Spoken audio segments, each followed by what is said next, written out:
ആദ്യം ഞാൻ പോകുന്നത് അന്നയുടെ പിതാവിലേക്കാണ്, ശ്രീ സിബി ജോസഫിലേക്കാണ്.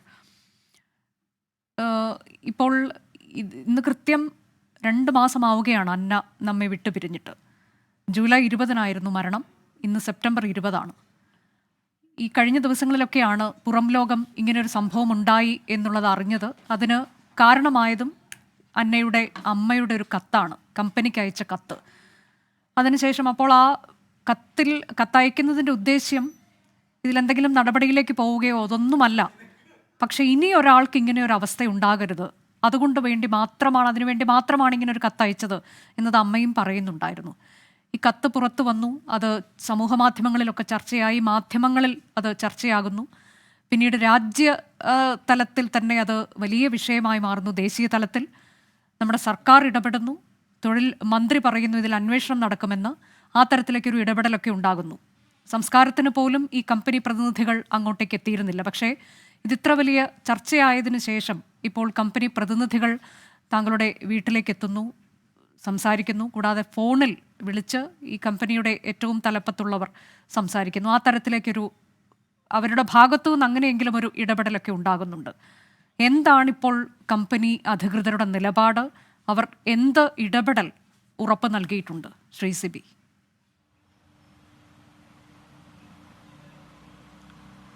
കമ്പനിയിൽ നിന്ന് ഇന്നലെ പൂനെ ഓഫീസിൽ നിന്നും അവരുടെ 2 പാർട്ട്നേഴ്സും സീനിയർ മാനേജറും HR മാനേജറുമാണ് ഇന്നലെ ഇവിടെ എത്തിയത്.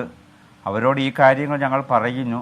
പക്ഷെ അവരുടെ ഭാഗത്തുനിന്ന് ഒരു പോസിറ്റീവായിട്ടുള്ളൊരിത് എന്ത് നടപടി എടുക്കും എന്നതിനെക്കുറിച്ചുള്ള കൃത്യമായ തീരുമാനം പറഞ്ഞിട്ടില്ല. We will look into the matter എന്നൊരു മറുപടി മാത്രമാണ് അവർ പറഞ്ഞിരിക്കുന്നത്. അല്ലാതെ അതിനെക്കുറിച്ച് ഇതിന് കാരണക്കാരായ ഇവൾ റിപ്പോർട്ട് ചെയ്യുന്ന അസിസ്റ്റൻറ്റ് മാനേജറും അവർക്കെതിരെ എന്താ ചെയ്യുന്നത്, അവരെ ഇതിനകത്ത് തന്നെ കണ്ടിന്യൂ ചെയ്യിപ്പിക്കുന്നുണ്ടോ എന്നുള്ള കാര്യത്തിലൊന്നും ഒരു കാര്യത്തിലും അവർ പറഞ്ഞിട്ടില്ല. അല്ല, ഇപ്പോൾ എനിക്ക് തോന്നുന്നു ഇതിൽ ഈ മേലുദ്യോഗസ്ഥനെ തൽക്കാലത്തേക്ക് മാറ്റി നിർത്തിയിട്ടുണ്ടോ എന്ന് തോന്നുന്നു.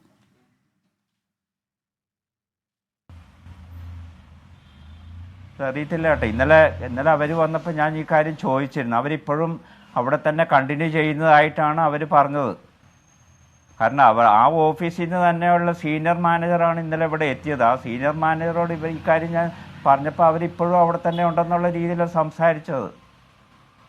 ഇതിപ്പോൾ ഏറ്റവും പുതിയ വിവരമാണ്. അതായത് തൽക്കാലം ഈ ഒരു അന്വേഷണത്തിലേക്കൊക്കെ കടക്കുന്നു ആ ഘട്ടത്തിൽ അദ്ദേഹത്തെ മാറ്റി നിർത്തിയിരിക്കുന്നു എന്ന തരത്തിലാണ്. ഇപ്പോൾ ഇതിൽ ഈ മാനേജറുടെ പങ്ക് അല്ലെങ്കിൽ അസിസ്റ്റന്റ് മാനേജർ, ഇങ്ങനെ 2 വ്യക്തികളുണ്ട് എന്നാണ് ഞാൻ മനസ്സിലാക്കുന്നത്. ശരിയാണോ?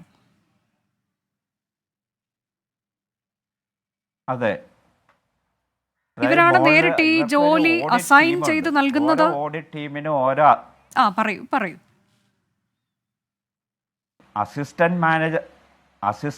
ഓരോ ഓഡിറ്റ് ടീമിനും ഓരോ അസിസ്റ്റന്റ് മാനേജറും ഉണ്ട്. അതിൽ അസിസ്റ്റന്റ് മാനേജറാണ് ഈ ജോലി അസൈൻ ചെയ്ത് കൊടുക്കുന്നത്.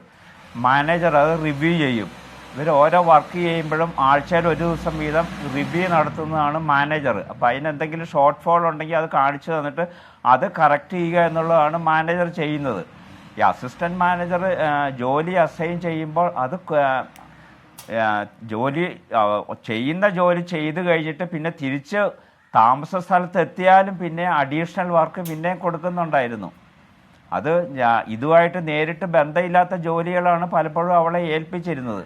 ആ ജോലികൾ വളരെ അത്യാവശ്യമാണ്, അതിപ്പോൾ തന്നെ ചെയ്തു തരണം എന്നുള്ള രീതിയിലാണ് അവർ ആവശ്യപ്പെട്ടിരുന്നത്. പിന്നെ ഇവൾ ഇതുവരെ എന്ത് കാര്യം ചോദിച്ചാലും നോ പറയാത്തത് കൊണ്ട് അത് അവൾ ചെയ്തു കൊടുത്തു. ഉറക്കം ഇല്ലാതെയാണെങ്കിൽ അവർ ചെയ്തു കൊടുത്തു അത്.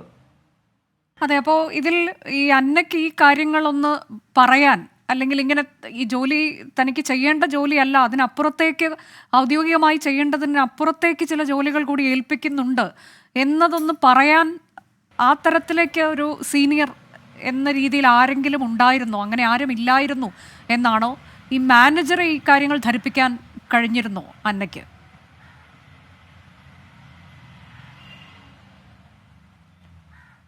അല്ല, ഇവർ അസിസ്റ്റന്റ് മാനേജറാണ് അവളുടെ ഇമ്മീഡിയറ്റ് ആയിട്ട് വർക്ക് അസൈൻ ചെയ്ത് കൊടുത്തുകൊണ്ടിരുന്നത്.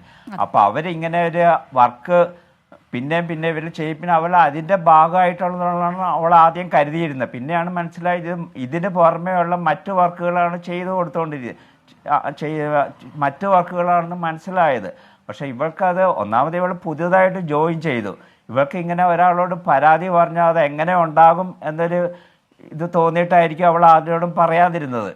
മാനേജറാണെങ്കിൽ തന്നെ റിവ്യൂ ചെയ്യുന്നത്, കാരണം നമ്മൾ ലാസ്റ്റ് ഓഡിറ്റ് ചെയ്തിരുന്ന ഒരു നിഫ്റ്റി 50 കമ്പനിയിലെ ഒരു ഓഡിറ്റാണ് ചെയ്തുകൊണ്ടിരുന്നത്. ആ കമ്പനി ആ സമയത്താണ് നമ്മുടെ ഒരു വലിയ ഇൻ്റർനാഷണൽ ക്രിക്കറ്റ് മാച്ച് നടക്കുന്നത്. അത് ആ ടൈം ഷെഡ്യൂൾ അനുസരിച്ച്, ആ ക്രിക്കറ്റ് മാച്ചിൻ്റെ ടൈം ഷെഡ്യൂൾ അനുസരിച്ചാണ് നമ്മുടെ ഈ മാനേജറും റിവ്യൂ മീറ്റിങ്ങുകൾ അറേഞ്ച് ചെയ്തുകൊണ്ടിരിക്കുന്നത്. അത് അവൾ ഞങ്ങളോട് വിളിച്ച് പറയാറുണ്ട്, ഇങ്ങനെ ഒരു ദിവസം തന്നെ 3-4 തവണ മീറ്റിംഗ് പോസ്റ്റ്പോൺ ചെയ്ത് പോയിട്ടുണ്ട്. അപ്പം അങ്ങനെ പലതവണ പോസ്റ്റ്പോൺ ചെയ്യുമ്പോൾ ഇത് ഒത്തിരി ലേറ്റ് ആയിട്ടായിരിക്കും റിവ്യൂ മീറ്റിംഗ് നടക്കുന്നത്. അപ്പം ആ റിവ്യൂ അതായത് ഈ പറയുന്ന മാനേജർക്ക് ക്രിക്കറ്റ് മാച്ച് കാണുന്നതിന് വേണ്ടി, ആ സൗകര്യത്തിന് വേണ്ടിയാണ് മീറ്റിങ്ങുകൾ പോസ്റ്റ്പോൺ ചെയ്ത് പോയിക്കൊണ്ടിരുന്നത്. അങ്ങനെ അത് ഏത് സമയത്തും ആകാമെന്ന തരത്തിലേക്ക് അതിനുവേണ്ടി കാത്തിരിക്കേണ്ടെന്ന അവസ്ഥ. ഔദ്യോഗികമായി ചെയ്തു തീർക്കേണ്ട ജോലി, എക്സ്ട്രാ ജോലി, കൂടാതെ ഈ മീറ്റിങ്ങുകൾ ഇങ്ങനെ അനിശ്ചിതമായി പോസ്റ്റ്പോൺ ചെയ്യുന്നത്, അങ്ങനെ ഇതെല്ലാം ഈ ജോലി ഭാരത്തിന്റെ കൂടെ വന്നു സ്ട്രെസ്സിന് കാരണമായി.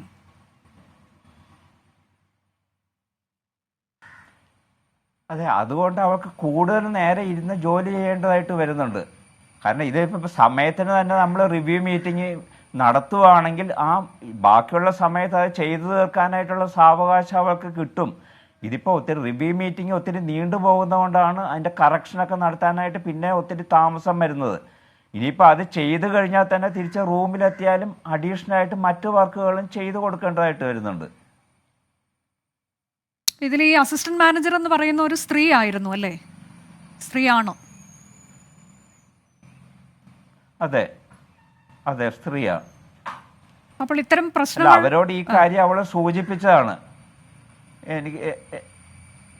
എനിക്കിത് ചെയ്യാനായിട്ടുള്ള ഇത് അവൾക്ക് പറഞ്ഞിട്ടുണ്ട്, അവൾക്ക് ഒത്തിരി ബുദ്ധിമുട്ടാണെന്നുള്ള രീതിയിലൊക്കെ, സമയം കിട്ടുന്നില്ല എന്നൊക്കെ. അപ്പോൾ അവർ പറയുന്ന ഒരു മറുപടി, നിങ്ങൾക്ക് വേണമെങ്കിൽ രാത്രി മുഴുവൻ ഇരുന്ന് ജോലി ചെയ്യാൻ പാടില്ല എന്നൊരു ചോദ്യമാണ് ഇവളോട് തിരിച്ച് ചോദിച്ചത്. പിന്നെ ഇവൾക്ക് തിരിച്ച് എങ്ങനെ എതിർപ്പ് പറയാനായിട്ട് പറ്റും? അങ്ങനെ പറയാനായിട്ടുള്ള ഇത് അവൾക്കില്ല.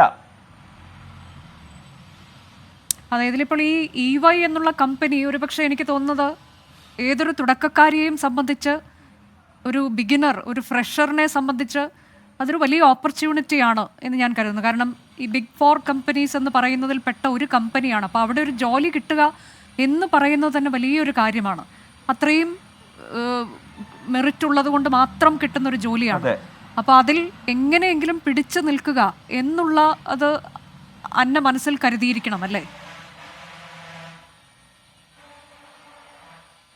അതെ, അവൾ ഞങ്ങളോട് ഈ പ്രശ്നങ്ങളൊക്കെ ഞങ്ങളുടെ മുമ്പിൽ പലപ്പോഴും ഞങ്ങൾ ഫോൺ ചെയ്യുമ്പോൾ അവൾ പറയാറുണ്ട്. അവൾ കരഞ്ഞുകൊണ്ടാണ് പല ദിവസം ഓരോ കാര്യങ്ങൾ പറഞ്ഞിരുന്നത്.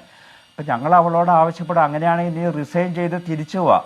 അപ്പോൾ അവൾക്ക് ഈ EYയിൽ നല്ലൊരു എക്സ്പോഷർ കിട്ടും. അതുകൊണ്ടാണ് അവൾ, എനിക്ക് ആ എക്സ്പോഷർ ഞാൻ കിട്ടാനായിട്ട് ഞാൻ എങ്ങനെയെങ്കിലും കുറച്ച് നാൾ പിടിച്ച് നിൽക്കട്ടെ എന്നുള്ള മറുപടിയാണ് അവൾ ഞങ്ങൾക്ക് തന്നത്. ആ ഒറ്റ ഒരു കാരണം കൊണ്ട് മാത്രമാണ് അവൾ അതിനകത്ത് കണ്ടിന്യൂ ചെയ്തത്. അതെ, അതായത് രാജിവെച്ച് പോരൂ എന്ന് അച്ഛനും അമ്മയും പറയുമ്പോഴും എങ്ങനെയെങ്കിലും പിടിച്ചു നിന്ന് ഇതിൽ ഫൈറ്റ് ചെയ്യണമല്ലോ.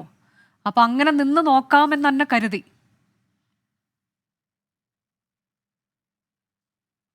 അതെ, കുറച്ച് എക്സ്പോഷർ കുറച്ച് അധികം കിട്ടാനായിട്ട്. കാരണം ഇവരുടെ വർക്ക് കൾച്ചർ ഒത്തിരി നല്ല വർക്കാണ് അവർ ചെയ്യുന്നത്. ഇവള് ആർട്ടിക്കിൾഷിപ്പ് ചെയ്തുകൊണ്ടിരുന്ന എറണാകുളത്ത് തന്നെയുള്ള ഒരു ഫേമിലാണ്. പക്ഷെ അതിൽ നിന്നൊക്കെ വ്യത്യസ്തമായിട്ട് മറ്റ് വർക്കുകളിലേക്കൊക്കെ അവൾക്ക് കൂടുതലായിട്ട് പഠിച്ചെടുക്കാനായിട്ട് സാധിച്ചിരുന്നു. ഇപ്പം ജോലി ചെയ്ത 4 മാസം കൊണ്ട് പഠിച്ചെടുക്കാൻ സാധിച്ചിട്ടുണ്ട്. അതുകൊണ്ടാണ് അവൾ അതിൽ തന്നെ കുറച്ച് നാളും കൂടി കണ്ടിന്യൂ ചെയ്തിട്ട് ഞാൻ റിസൈൻ ചെയ്ത് വന്നോളാം എന്ന് അവൾ പറഞ്ഞത് ഞങ്ങളോട്. അതെ, എന്തായാലും ഇത് ഇത്ര വലിയൊരു സമ്മർദ്ദത്തിലേക്ക് പോകുന്നുണ്ടോ എന്നത് നിങ്ങൾ തിരിച്ചറിഞ്ഞിരുന്നോ ശ്രീ സിബി? അതായത് ഒരു ദിവസം 16-18 മണിക്കൂർ വരെ ജോലി ചെയ്യുകയാണ്. ആകെ 24 മണിക്കൂറാണ് ഒരു ദിവസമുള്ളത്. അതിൽ ഇത്രയധികം സമയം ജോലി ചെയ്യുന്നു.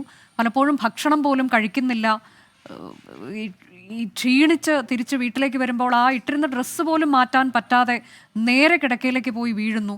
ഇങ്ങനെ ഇത്തരത്തിലേക്കുള്ളൊരു വലിയ സമ്മർദ്ദം, ജോലിഭാരം അനുഭവിച്ചു കൊണ്ടിരിക്കുകയാണ് എന്നുള്ളത് അത്രയും വലുതാണ് ആ ഒരു ദുരിതം എന്നുള്ളത് നിങ്ങൾ ഏതെങ്കിലും ഘട്ടത്തിൽ തിരിച്ചറിഞ്ഞിരുന്നോ ശ്രീ സിബി?